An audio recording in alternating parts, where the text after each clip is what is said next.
everybody. Just wanted to say a big thank you to everybody on behalf of Quesmed for turning up to our lecture this evening. And what we're going to do is we're going to cover small bowel and large bowel obstruction. What I'll try to do is, as we're going, I'll answer as many questions as possible. And for those that we don't manage to get to, we can get to at the end. The webinar is being recorded, so you'll be able to access it at a later date. So without further ado, we'll move on to our first question.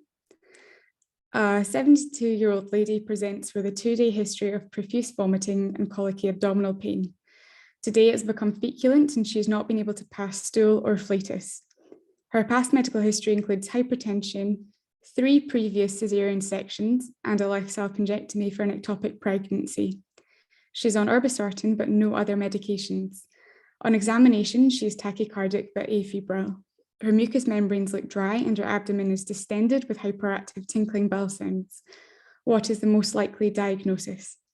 And we'll give you about a minute to answer this.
So the correct answer for this question was small bowel obstruction.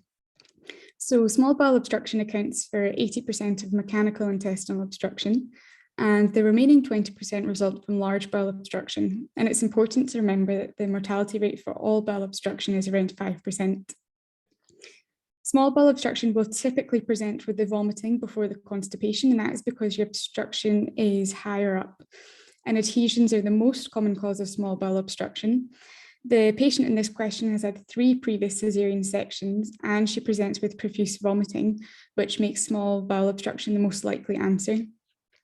It's also important to note from this question that the patient is tachycardic and she's got dry mucous membrane, so she's probably quite dehydrated and volume deplete. Large bowel obstruction usually presents with vomiting later on, and that is because the obstruction is lower down or more distal. And typically you have the constipation that is the first symptom that they notice, and or abdominal bloating. Again, this lady's had multiple abdominal surgeries, leaving her at risk of adhesions, which are more commonly a cause of small bowel obstruction. Paralytic ileus. So obstructions can be classified into mechanical or paralytic. And paralytic ileus is a condition where the motor activity of the bowel is impaired without a mechanical cause. We will actually cover paralytic ileus in a later question, but it's important to remember that in paralytic ileus, there is a lack of peristalsis, so there is no colicky abdominal pain and bowel sounds will not be heard. Pseudo-obstruction, which is also known as Ogilvie syndrome, is a particular form of paralytic ileus, and it is usually characterized by symptoms of large bowel obstruction, but with no evidence of obstruction on imaging. It may be secondary to electrolyte imbalances, for example, in metabolic disorders or fractures of the spine or intestinal ischemia, as these can all affect the autonomic supply to the gut wall. Other medical differentials of vomiting should be considered, like labyrinthitis. However, there's no mention of ataxia or vertigo, and labyrinthitis would not cause feculent vomiting. And finally, there are clear signs of a surgical abdomen on examination, so this is one of the most important things. So we'll move on to our next question now. A 77-year-old male presents with colicky abdominal pain and inability to pass stool or flatus. He has vomited once this morning. He smokes 20 cigarettes a day and his past medical history is of a MI 2 years ago. He has lost 2 stone in weight, but he'd put this down to trying to eat better after his heart attack. His bloods show a microcytic anemia and an X-ray confirms a large bowel obstruction. What is the most likely cause of this?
Good. So the correct answer was colorectal cancer.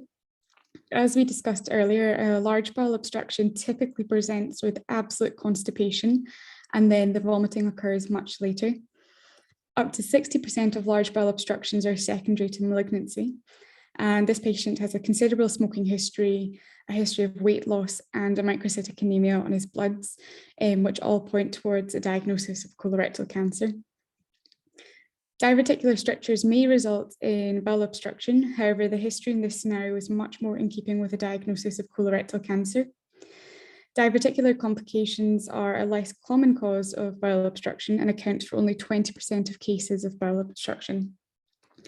Diverticulitis classically presents as a combination of left iliac fossa pain, bloody diarrhea, and a fever. Recurrent episodes of diverticulitis may later cause a large bowel obstruction due to stricture formation. However, in this scenario, there's no previous history of diverticular disease, so it's much less likely. In terms of cecal volvulus, volvulus is where a loop of bowel twists on its mesenteric axis.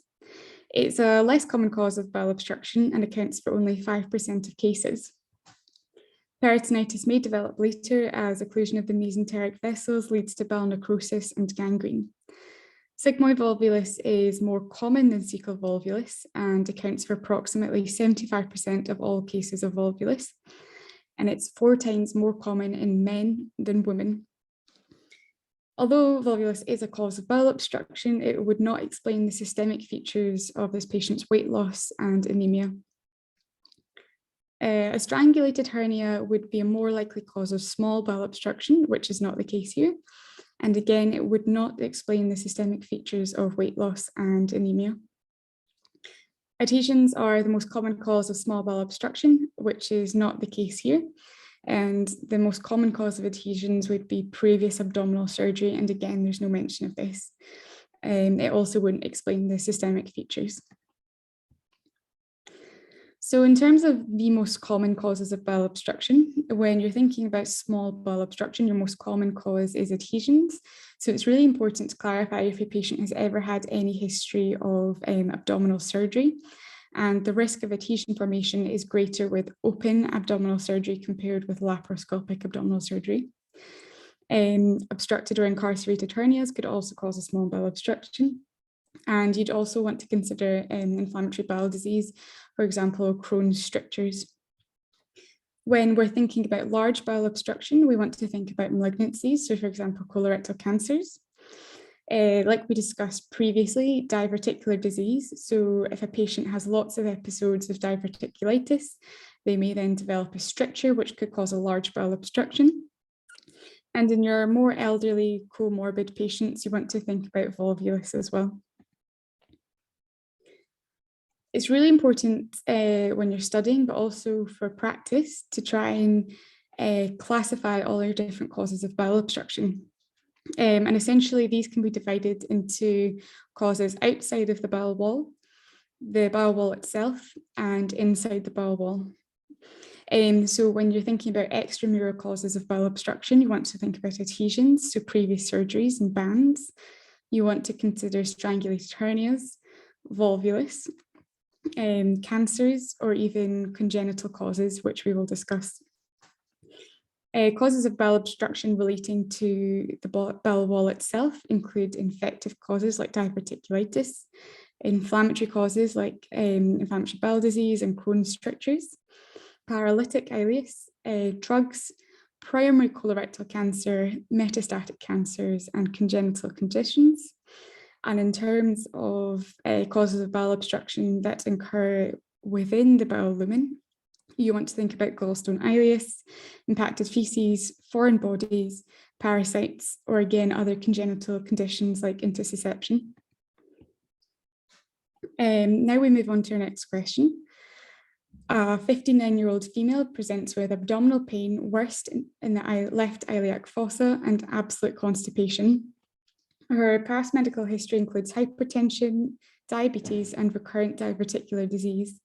She takes losartan, metformin, estrogen patches, and monthly hormone replacement therapy. Imaging confirms a large bowel obstruction, and she undergoes an emergency Hartmann's procedure. What is the most likely cause of her obstruction?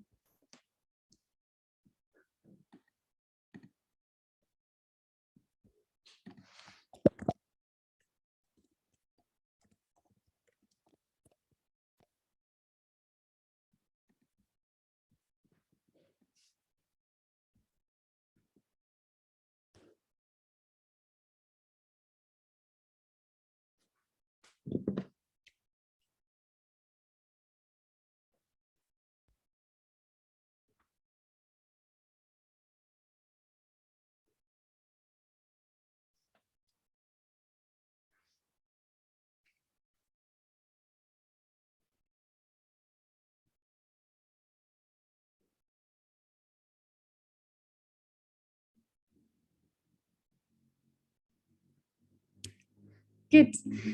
So the correct answer for this was diverticular stricture.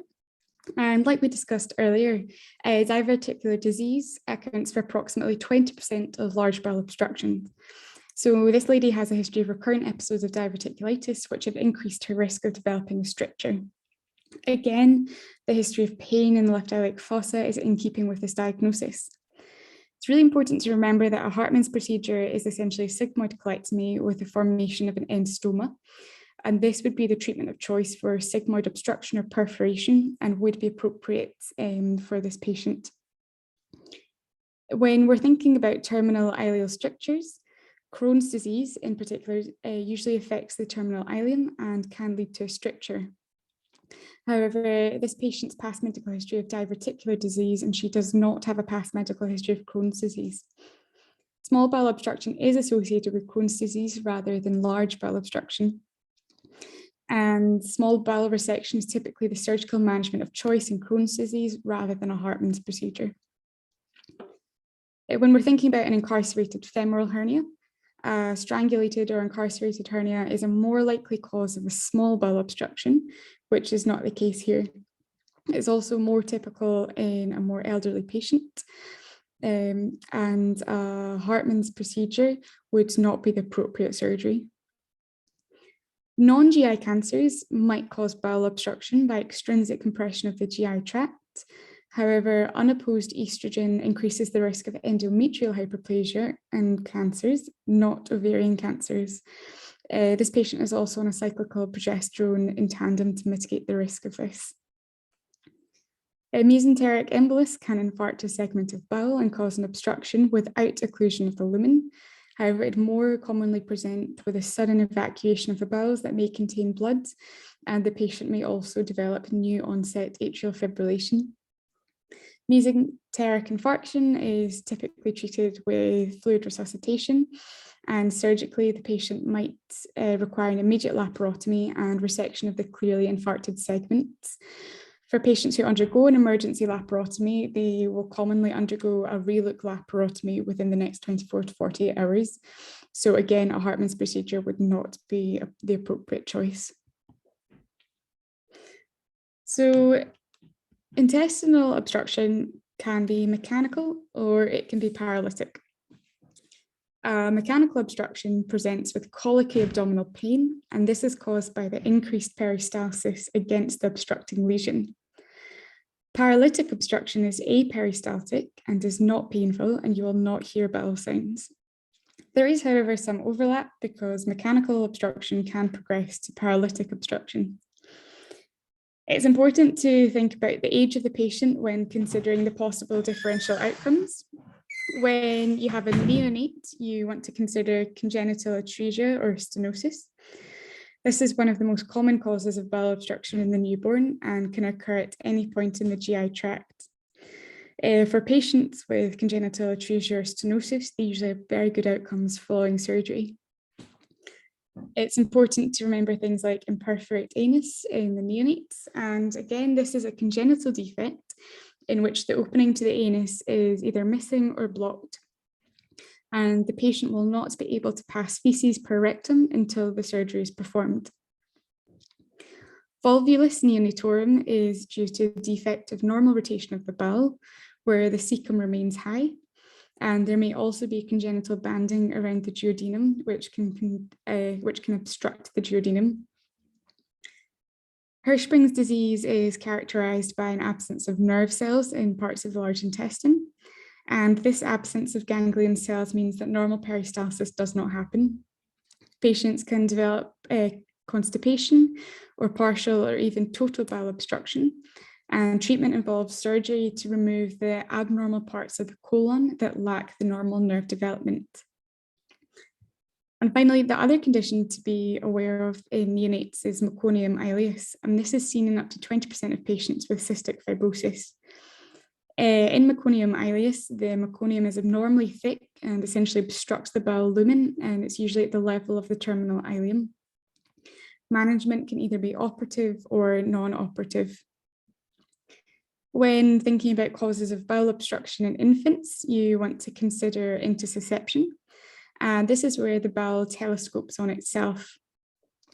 Exam questions regarding intussusception will typically describe an infant with a sausage-shaped mass in their abdomen and a patient who's passing red currant jelly stools.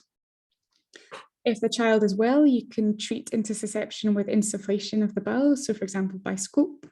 However, an unwell child will usually require a laparotomy. Hirschsprung's disease can again occur in infants. And the other condition to be aware of in infants is Meckel's diverticulum. So this is the most common congenital abnormality of the small intestine, and it is a true diverticulum in that it contains all three layers of the bowel wall. Obstruction can arise from a Meckel's diverticulum if a bowel loop becomes trapped by a mesodiverticular band, or if there's a volvulus of the diverticulum around the mesodiverticular band. Again, in adults, you want to consider hernias, inflammatory bowel disease, and adhesions. And these are similar conditions that you'll see in elderly patients, but you also want to consider volvulus and impaction. It's really important to ask about risk factors for the various causes of obstruction, for example, exploring your patient's comorbidities, diagnosing any inherited conditions, exploring any previous surgeries, their functional status, and their drug history. So, for example, it's important to elicit whether your patient is on any constipating medicines. So we now move on to our next question. A 73-year-old lady presents with abdominal pain and distension. She is from a nursing home and has severe dementia and is unable to give much history, but she appears extremely agitated. She is vomiting profusely and complaining of a strange tingling down the medial side of her left thigh. On examination, her observations are stable and she has no temperature. However, her abdomen is generally tender, and a rectal exam reveals an empty rectum with a small, smooth, tender mass superior to the left ischium. What is the most likely diagnosis?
So the correct answer was an obturator hernia. This history is suggestive of a small bowel obstruction, and the presence of a tender mass per rectum is suspicious for an obturator hernia. The obturator nerve supplies sensation to the medial aspect of the thigh and can become symptomatic if compressed. Colorectal malignancies would more commonly cause a large bowel obstruction with absolute constipation, which comes before the vomiting. On a rectal exam, the mass may feel irregular and craggy, but it's unlikely to be tender. It would also not cause paresthesia down the medial aspect of the thigh. Obturator hernias, or rather incarcerated and obstructed obturator hernias, have a mortality rate of up to 40%. So these patients would require surgical management if they were fit enough. Femoral hernia can also present as a small bowel obstruction, however, it would not explain the paresthesia down the medial aspect of the thigh. And it's typically felt as a mass below and lateral to the pubic tubercle and medial to the femoral pulse. It would not present as a rectal mass. A Leiter's hernia is when a Meckel's diverticulum protrudes through an abdominal opening, and the Meckel's diverticulum itself is present within the hernial sac. They most commonly present at inguinal, femoral, or umbilical anatomical sites. GI bleeding may be present if the diverticulum contains ectopic gastric tissue. Whilst the strangulated inguinal, femoral, or umbilical hernia can present a small bowel obstruction, these locations would not explain the paresthesia down the medial aspect of the thigh, and again would not be felt as a rectal mass. Colorectal cancers typically cause a large bowel obstruction with constipation, and again they may feel irregular but would not be tender. So moving on to sigmoid volvulus. Sigmoid volvulus typically causes a large bowel obstruction with absolute constipation preceding the vomiting. A volvulus is when the loop of bowel twists on its mesenteric axis. However, it only accounts for around 5% of large bowel obstructions. Your sigmoid volvulus typically occurs in your elderly patients. They're usually nursing home residents with a poor functional status. They don't mobilize very well, and they usually have a history of other comorbidities and chronic constipations. So this slide describes the different types of hernia you may encounter. The more common ones are listed on the left-hand side, and the less common ones are listed on the right-hand side. The hernias that are most likely to strangulate in order are femoral hernias, indirect inguinal hernias, umbilical and paraumbilical hernias highlighted in red. So the red ones are the ones that are most likely to strangulate. The ones highlighted in green are ones that are less common but should be repaired to mitigate the risk of strangulation. And that includes your epigastric hernias, your obturator hernias, and your Spigelian hernias. For those who aren't common with the less common types of hernia, Spigelian hernia is one that occurs through a defect in the abdominal wall adjacent to the semilunar line. Leiter's hernia that we discussed in the previous slide contains a Meckel's diverticulum. And a Richter's hernia is when the anti-mesenteric border of the bowel herniates through the fascial defect. And a Richter's hernia might present with abdominal pain and diarrhea. So our next question. A 27-year-old female presents with profuse vomiting, abdominal distension, and abdominal pain. She has a past medical history of severe Crohn's disease since her early adolescence and has had 2 previous small bowel resections for strictures. She's on monthly infliximab infusions. On examination, her abdomen is tense with tinkling, hyperactive bowel sounds. What is the best initial diagnostic investigation?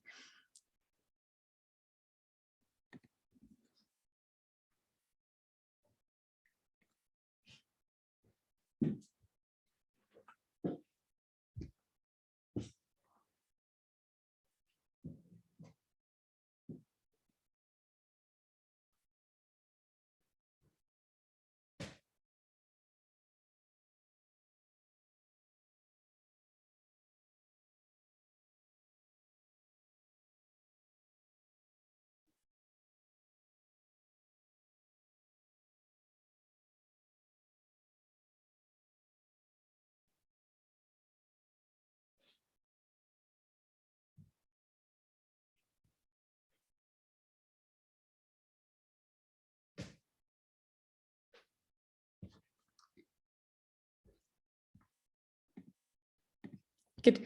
So the key part of this question is they've asked you what is the best initial diagnostic investigation. So plain films, which would include your erect chest x-rays and abdominal x-rays, are the most practical and rapid investigation in the first instance. If in real life your patient is unable to be upright or supine for their chest or abdominal films, then you can actually lie them in a lateral left decubitus position. Free air under the diaphragm when upright may indicate free air in the abdomen, and obstructed dilated bowel loops may have a ladder appearance with fluid levels.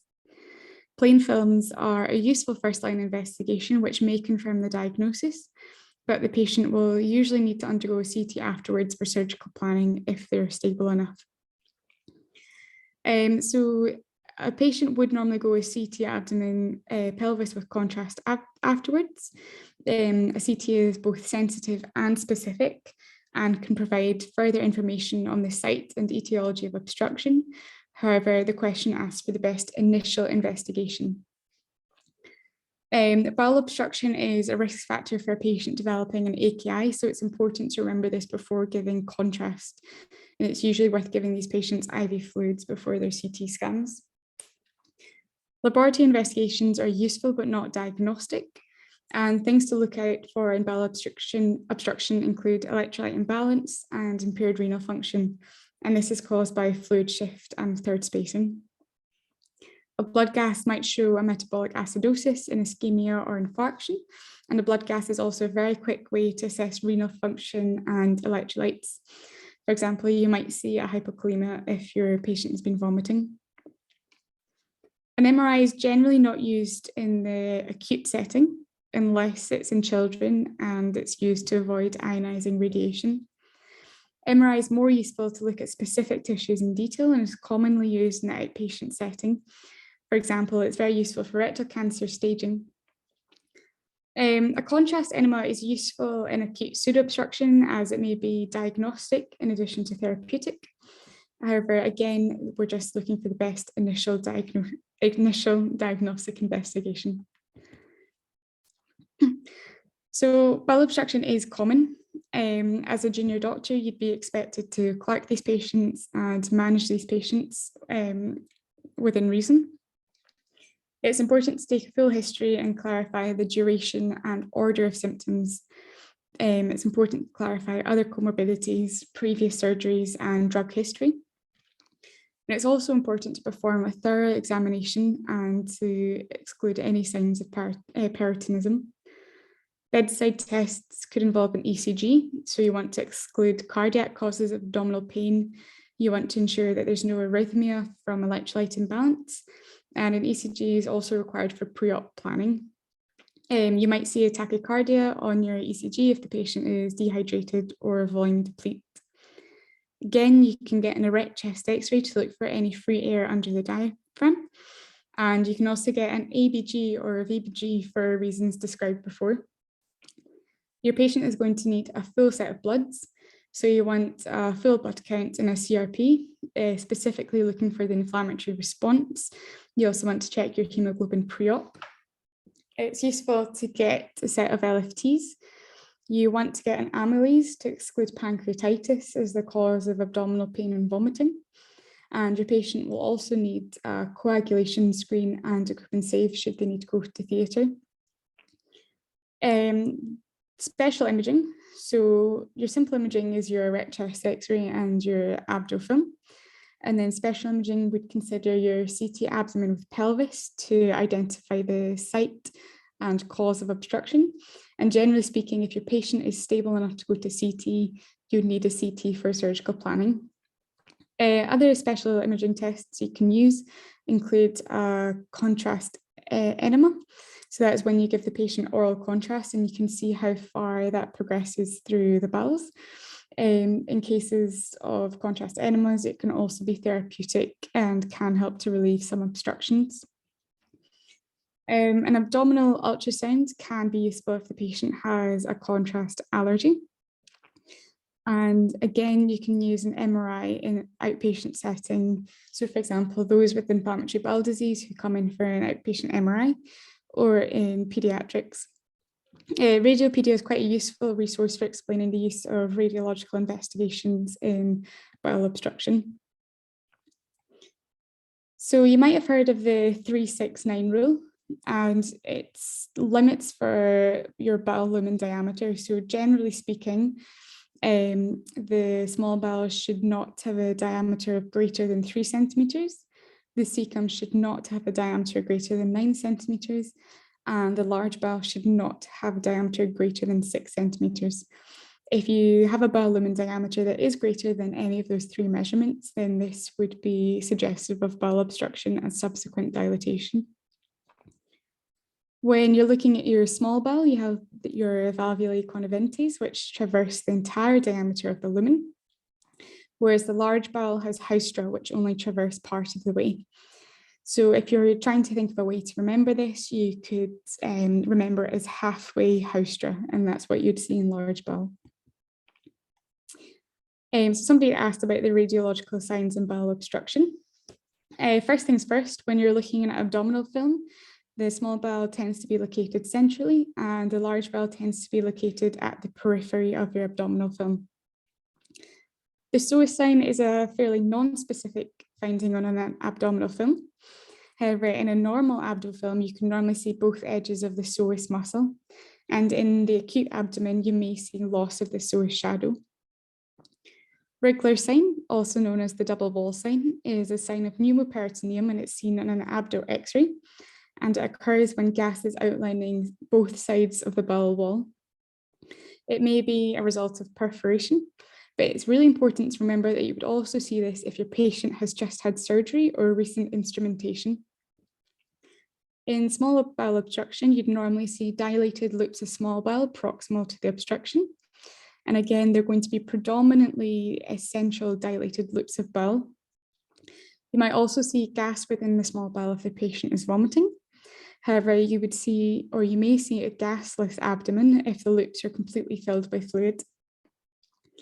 In a large bowel obstruction, you would see collapsed distal colon with very few or no air fluid levels. And this is because water is absorbed in the large bowel. You may also see small bowel dilatation depending on the duration of the obstruction and incompetence of the ileocecal valve. And the rectum will not have any air visible in complete obstruction. So in terms of volvulus, when you have a case of sigmoid volvulus, you may see a coffee bean sign, and this is an indication of a closed loop obstruction. Up to 80% of cases of sigmoid volvulus may be diagnosed in an abdominal film.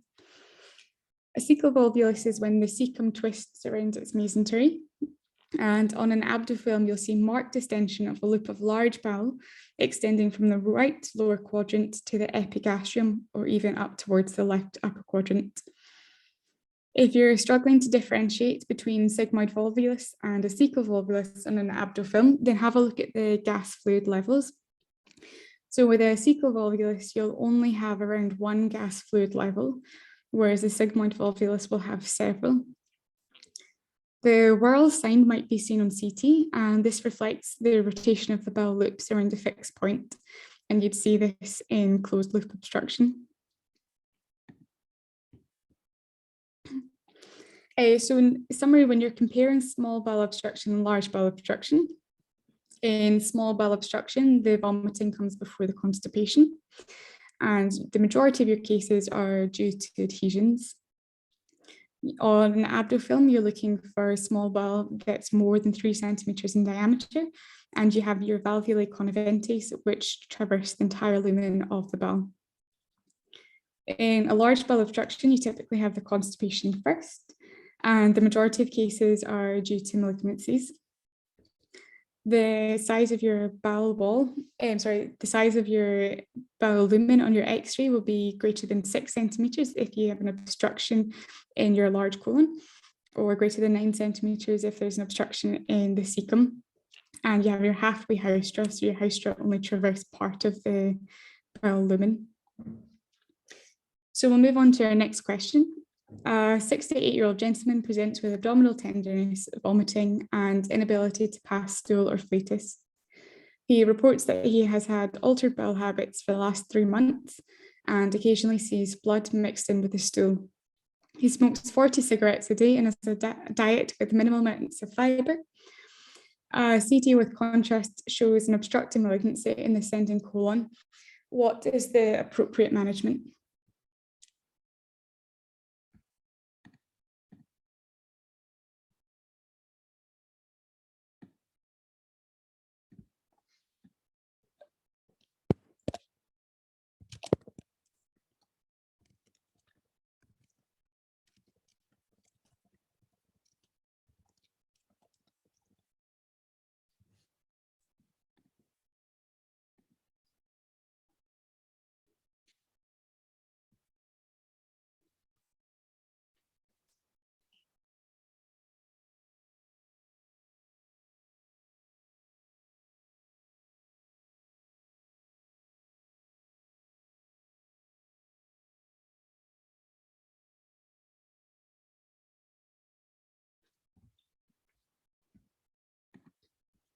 Good.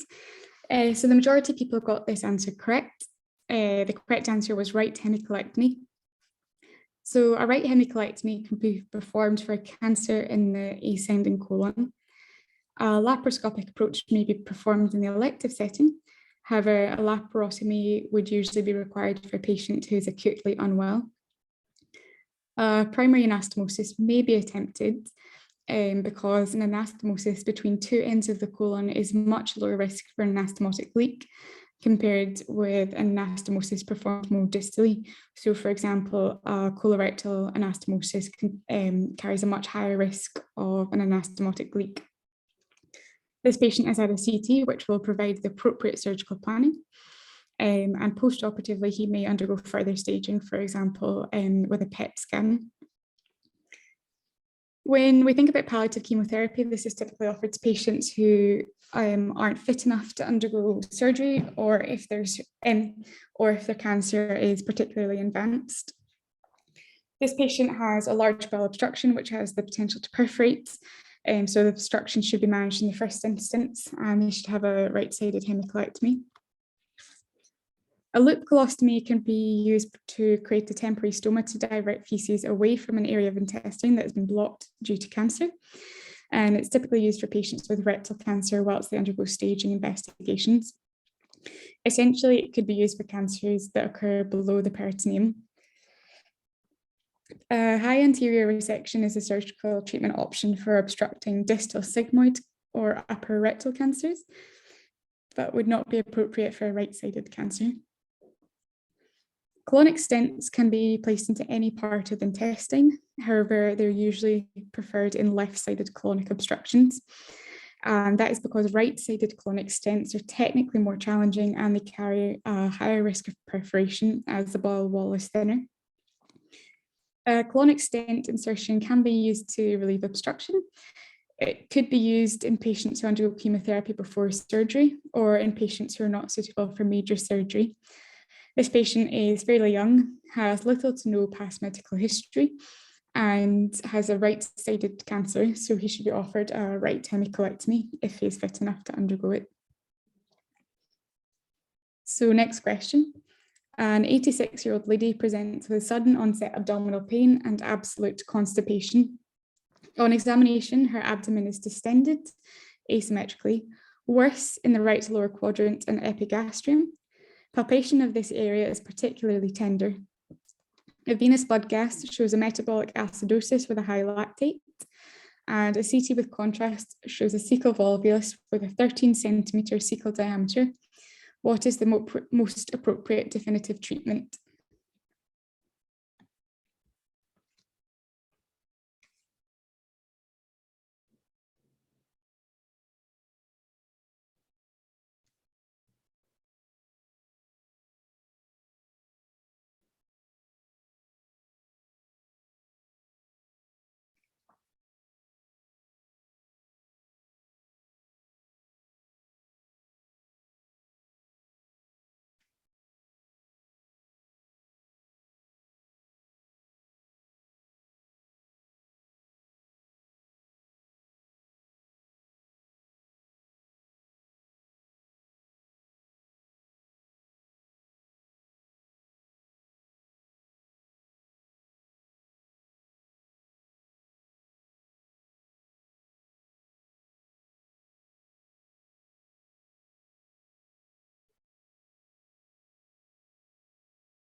Good.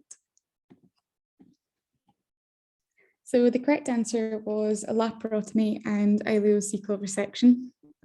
This patient has a cecal volvulus and the diameter of the cecum is greater than 12 centimeters with tenderness, implying an impending perforation. The metabolic acidosis and high lactate imply that there is bowel compromise. And the treatment for this, if the patient is well enough, is an emergency laparotomy and ileocecal resection. Decompression should not be attempted before surgery, as this can result in necrotic bowel being missed during the actual surgery.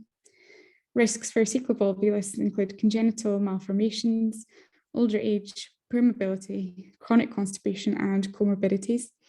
It's typically seen in nursing home residents. Hartmann's procedure is a sigmoid colectomy with the formation of an endocolostomy, and it may be used in an emergency setting for cancers and diverticular disease, complicated by obstruction, perforation, or peritonitis. It is most commonly performed for sigmoid perforation, for example, from diverticulitis. Primary anastomosis is contraindicated in the presence of contamination or sepsis, but a reversal of the colostomy could be attempted in the future. Diverticular strictures have a high complication rate with stenting procedures, and they should not be dilated. Left hemicolectomy and encolostomy is a treatment option when the obstruction is due to a left-sided colonic malignancy. This is not the case here and would not resolve the problem.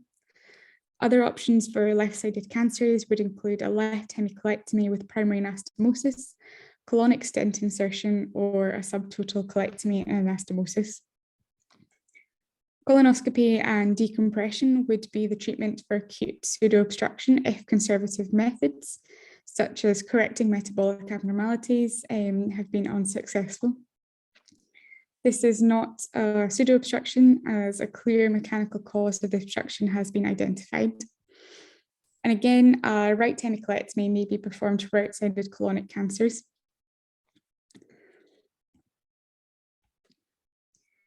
So it's important to think about the complications of bowel obstruction. So you might get ischemia or a necrosis resulting from an impaired blood supply. The bowel may distend to the point where it becomes perforated. Your patient could go into septic shock. Electrolyte imbalance can occur because large volumes of electrolyte fluid are secreted into the bowel. So this is also called a third spacing.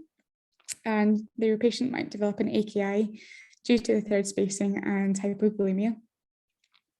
In patients who have signs of peritonitis, either clinically or features suggestive of perforation or necrosis, then an emergency laparotomy is required to avoid overwhelming sepsis. Here in this picture, you can see distended loops of bowel, which are beginning to turn grey, which would suggest impaired perfusion. So bowel obstruction is commonly seen in general surgery, and you will commonly see patients with bowel obstruction as a junior doctor. When you're going to manage these patients, you first need to decide whether this patient is well or unwell. You may be expected to manage these patients, but you must always escalate early if you're worried about your patient or if the patient is unwell. So you should always be discussing these patients with your registrar or even your consultant. Bloods, observations, and clinical examination can help you to decide whether your patient is well or unwell. Initial management would include making your patient nil by mouth and inserting a wide-bore NG tube. You should make sure that your patient has adequate IV fluids prescribed and they'll need good analgesia. Depending on your hospital policy, you may also need to send a COVID swab for any patient who might need to go to theatre. Other preoperative investigations would include bloods and ECG, and radiological investigations where appropriate. For patients that need surgery, you would need to liaise with your registrar, consultant, anaesthetist, and theatre staff. Patients who are unwell from bowel obstruction and who need theatre are likely to require an HDU or an ICU bed post-operatively. So it's likely that either you or your registrar or consultant would be liaising with these departments. And again, if your patient is septic, then you'd want to be initiating your sepsis 6 protocol. And next question. An obese 34-year-old man is day 3 after undergoing an emergency laparotomy for repair of a perforated duodenal ulcer. He complains of feeling bloated and has not opened his bowels since the operation.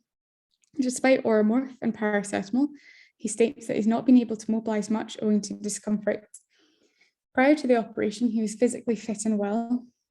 He takes amitriptyline regularly for previous diagnosis of depression, but no other regular medicines. On examination, his vital observations are stable. However, his abdomen appears tense and bowel sounds are silent. What is the most likely post-operative complication that has occurred?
So the correct answer was paralytic ileus.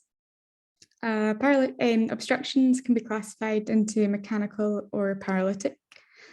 And a paralytic ileus is where the motor activity of the bowel is impaired without a mechanical cause.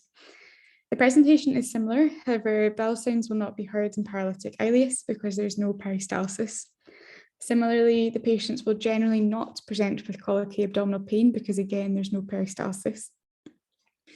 This patient has several risk factors for paralytic ileus. He is obese, he is on anticholinergic and opiate medications. He's had an operation with bowel handling, which has been complicated peritonitis, and he is not mobilized properly post-operatively. A degree of paralytic ileus may be expected in the first 24 to 48 hours post-operatively. However, given that this patient is 3 days post-op, you should be considering a pathological ileus. Treatment is conservative by making the patient nil by mouth, inserting an NG tube if they're vomiting, and making sure that they've got adequate IV fluids and electrolyte replacement where required. If the ileus persists, then you can consider drugs which stimulate motility, such as metoclopramide and erythromycin. Ogilvie's syndrome, which is also known as pseudo-obstruction, is a type of paralytic ileus mainly affecting the large bowel. The small bowel is usually unaffected, and peristalsis of the small bowel still occurs, so the patient may complain of abdominal pain. The colon becomes distended, and the cecum in particular may become particularly distended and may even perforate. Treatment is conservative by decompression or colonoscopy. However, if there's impending perforation, then you may need to consider surgical management. Stimulant laxatives should be avoided as they carry an increased risk of perforation. Ogilvie's syndrome is typically seen in patients following trauma, in those with other comorbidities, those with MSK injuries, and those with sepsis. A non-occlusive intestinal infarction may occur if the patient has a decreased mesenteric blood flow for a prolonged period of time. It's usually a complication after an MI or a bypass procedure, which is not the case here.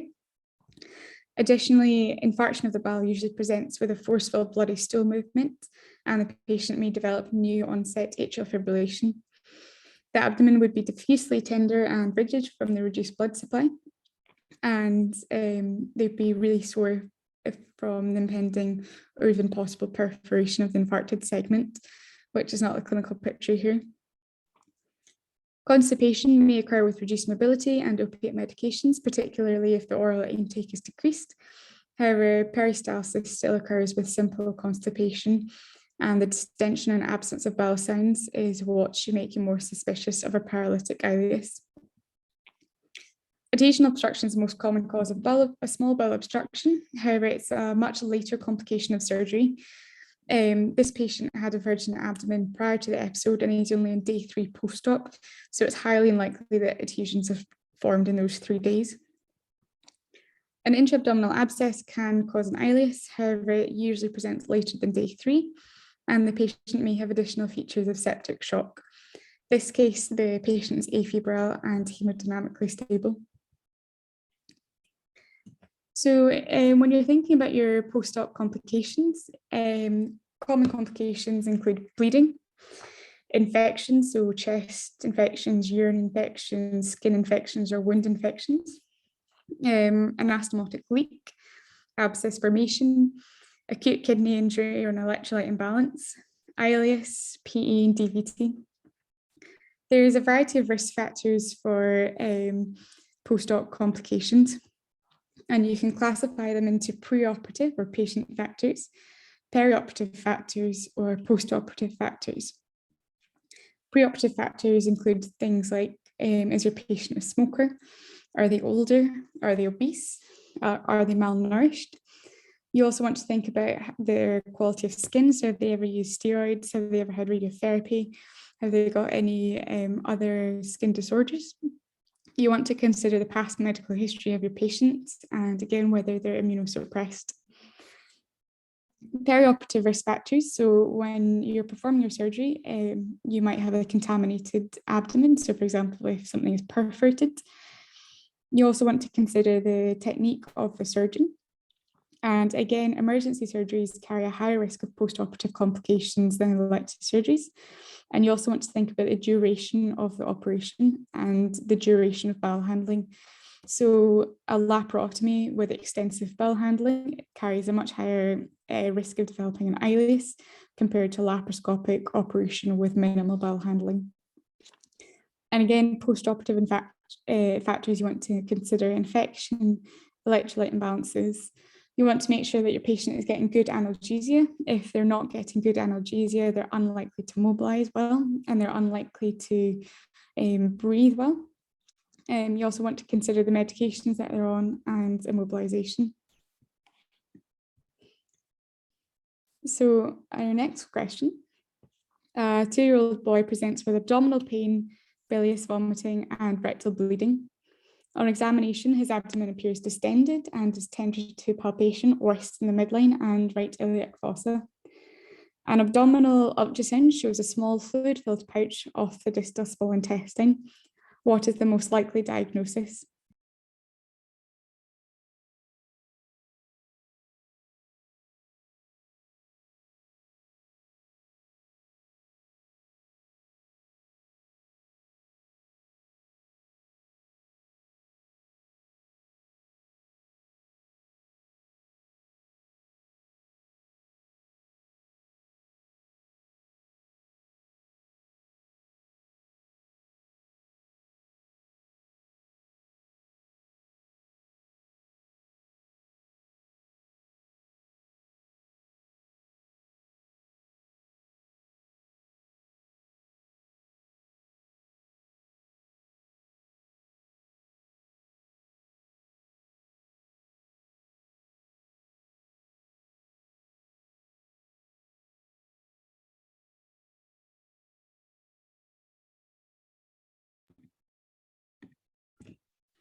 Good. So the correct answer was a Meckel's diverticulum.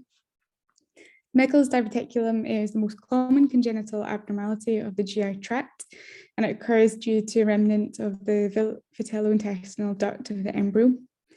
It's a true diverticulum, and what we mean by that is that it contains all 3 layers of the bowel wall. It's a useful aid memoir is the rule of 2s. So it is a male to female ratio of 2:1. It is usually 2 inches in length, and it lies 2 feet proximal to the cecum and occurs in approximately 2% of the population. It typically presents in infants and toddlers rather than in the neonatal period. The diverticulum may contain ectopic gastric tissue, which may ulcerate and cause painless bleeding. An important differential of abdominal pain in an older child is appendicitis. However, this is unlikely to present with bleeding. An inflamed or obstructed Meckel's diverticulum may show a fluid-filled pouch in ultrasound, and an X-ray may have non-specific features of obstruction. In the acute setting, treatment is a nasogastric tube for decompression and resection of the diverticulum. Hirschsprung's disease most commonly presents in the neonatal period as a failure to pass meconium in the first 48 hours of life. It is a congenital condition characterized by the absence of ganglia in segments of the bowel, which may cause distension proximal to this segment. There may be features of obstruction, such as bilious or feculent vomiting and abdominal distension. Rectal biopsy will show absence of ganglionic cells. Conservative management involves the use of regular enemas. However, surgery would be required for acute obstruction in an unwell child. A colostomy may be performed in the acute setting, and at a later date, the affected segment can be resected, and an anastomosis could be performed between the normal colon and the anal canal. Bile gastroenteritis would present with vomiting and/or diarrhea and may be accompanied by a fever. Stools may be watery, but obstruction would not be a feature. Other members of the family may also be unwell. It's also important to remember COVID-19 as a potential cause of vomiting and diarrhea in children, as GI symptoms are common and may be the only feature in the absence of respiratory symptoms. Meconium ileus is a neonatal diagnosis and will not present at this age. 80% of those with meconium ileus have cystic fibrosis and may have additional features such as failure to thrive. X-rays may show distended bowel and a ground glass appearance of viscous meconium. Intussusception should be considered in young infants or toddlers with screaming attacks. It occurs when the bowel telescopes on itself, and it may present with red currant jelly stools, and a sausage-shaped mass may be felt on examination. There may also be a history of being unwell for the previous 1 to 3 days before the presentation. It's most common in children who are slightly younger, so those aged 3 to 12 months. If the child is relatively well, pneumatic reduction under fluoroscopic guidance can be attempted. However, if the child is unwell or if perforation is suspected, then the child would need a laparotomy. So again, this slide just highlights the causes of obstruction we discussed earlier. So in the neonates, you want to consider congenital intestinal atresia or stenosis. You can consider rectal atresia or imperforate anus, volvulus neonatorum, Hirschsprung's disease, and meconium ileus. In infants, you want to consider intussusception and Meckel's diverticulum. This is also covered in more detail in the Quesmed pediatric lecture. So that brings us to the end of the lecture. Thank you to everyone who's joined us this evening, and thank you to Saba for coordinating. I think I've managed to answer all of the questions and answers as we go, but if anybody has any answers, any questions that haven't been asked yet, feel free to send us an email at the email address at the top.